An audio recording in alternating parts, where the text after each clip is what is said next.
The music at the company party was loud, bright, and confident, filling the large hotel hall with energy, yet Daniel Harper felt strangely out of place from the moment he arrived, as if something invisible was already wrong, though he couldn't name it.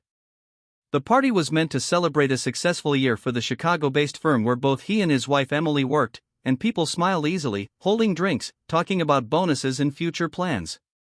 Daniel moved through the crowd politely, greeting colleagues, but his eyes kept drifting back to Emily. She stood near the center of the room in a deep blue dress, laughing with a group of co-workers. She looked stunning, but not relaxed. Her smile came and went too quickly, and her shoulders felt tense, like she was performing instead of enjoying herself. Daniel tried to shake off the feeling. After 10 years of marriage, he trusted her. He trusted what they had built together. Yet as the minutes passed, his attention was drawn to Mark Reynolds, Emily's boss, a man known for his charm and confidence. Mark stepped closer to Emily than necessary, leaning in when he spoke, his face too near hers. Daniel paused mid-step, watching carefully now. Emily laughed again, softer this time, and Mark's hand briefly rested on her back, not openly, but not by accident either. The moment was small, but it landed hard. Daniel felt his chest tighten. He told himself there had to be an innocent explanation, that he was overthinking, that this was just work behavior misread through tired eyes.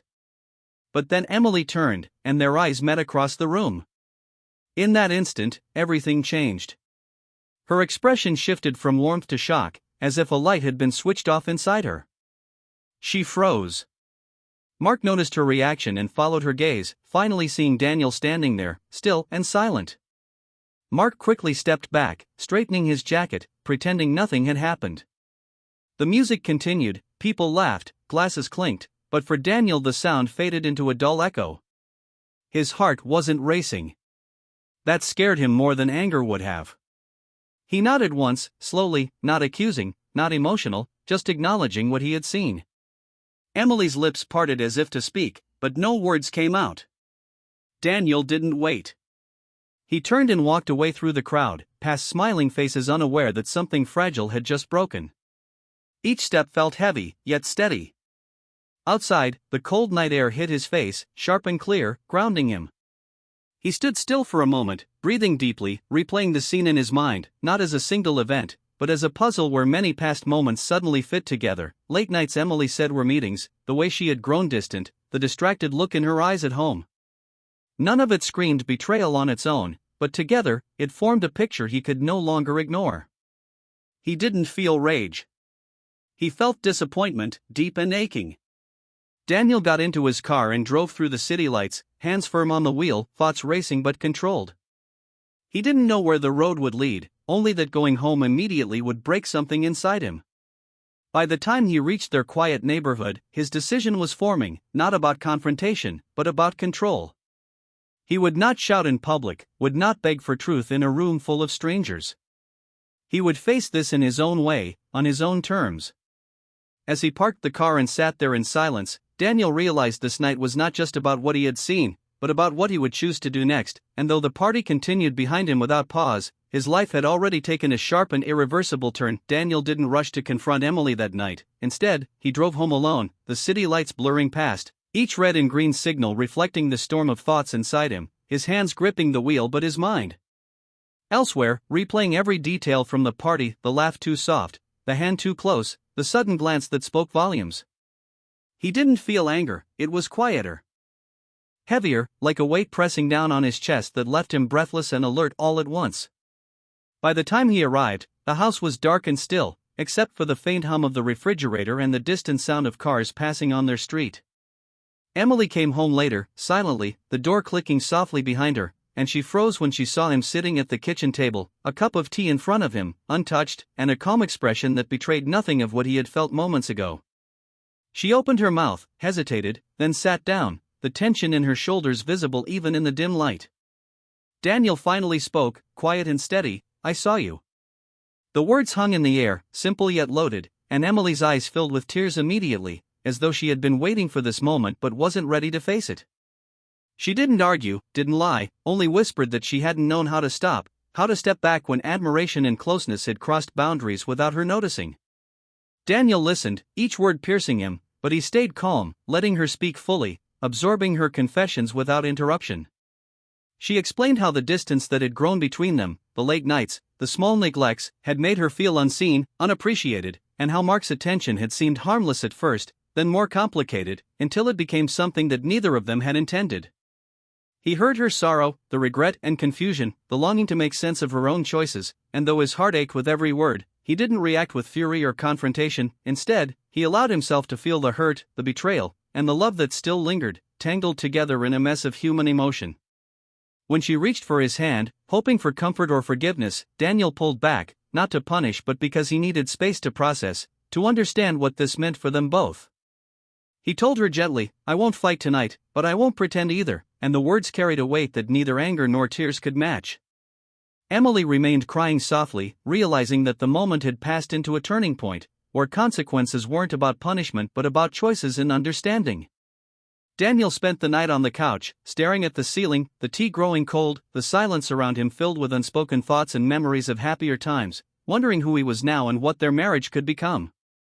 He replayed the evening, analyzing the party, the glance, the touch, and finally, he understood that confronting anger or blame immediately would have been easy, but not right. This required reflection, dignity, and patience, not outbursts. By morning, he hadn't made all the decisions, but he had found clarity in the quiet, the knowledge that trust had been shaken, but not destroyed entirely, that emotions were complicated, and that the next steps would need courage, honesty, and self-respect.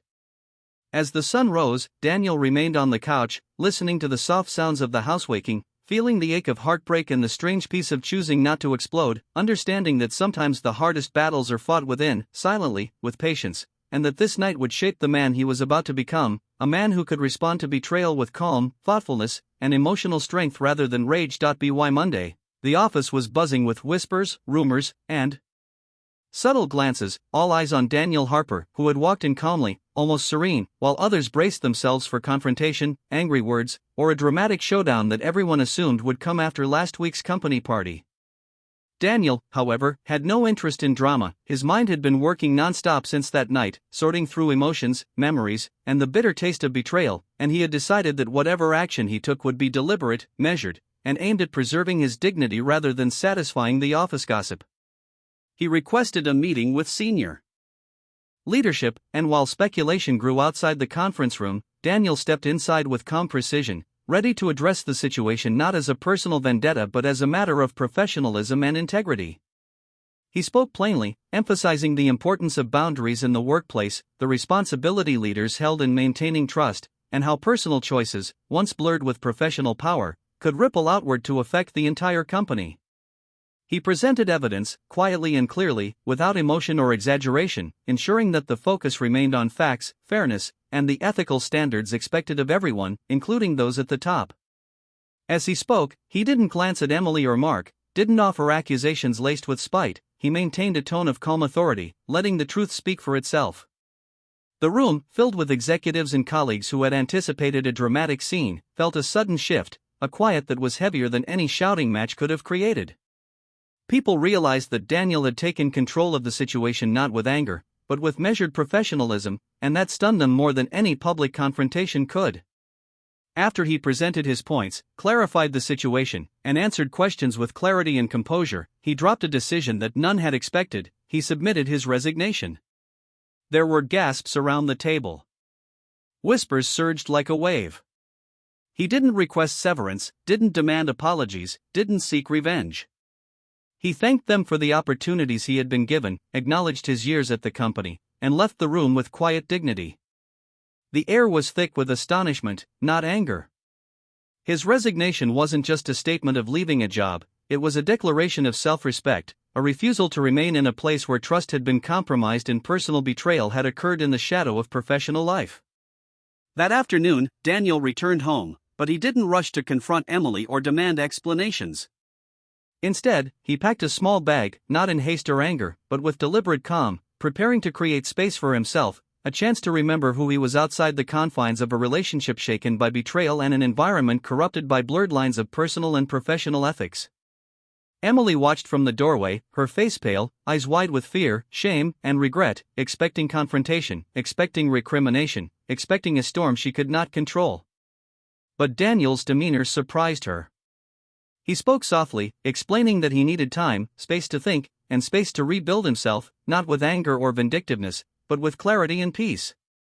He left the house without slamming doors or shouting words of blame. The calmness of his actions, the quiet dignity, and the deliberate choices left Emily rooted to the spot, realizing for the first time the depth of what she had put at risk, the stability, respect, and love that Daniel represented, and the fact that he had chosen integrity over chaos.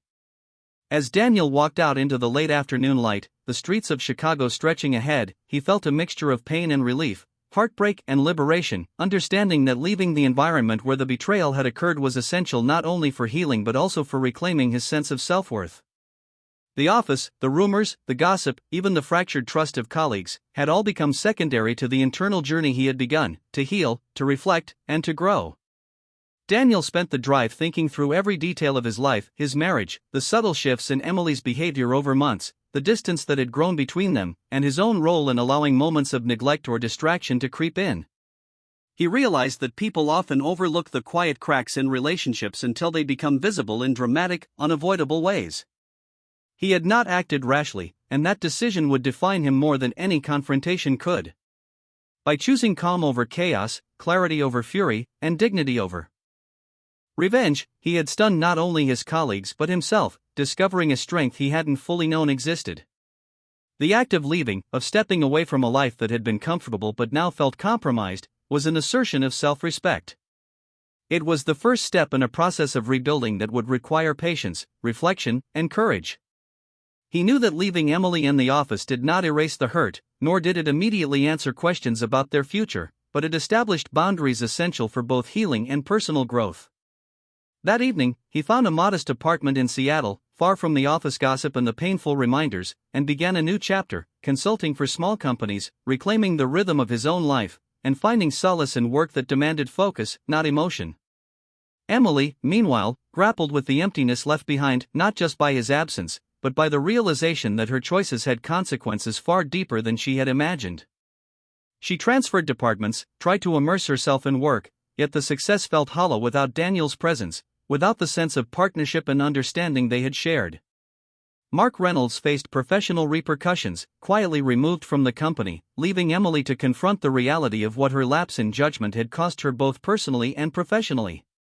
Daniel, on the other hand, learned to thrive in solitude without loneliness, to rebuild confidence and clarity, and to understand that dignity and self-respect are not always loud acts but often quiet, deliberate choices that carry more impact than confrontation or revenge ever could.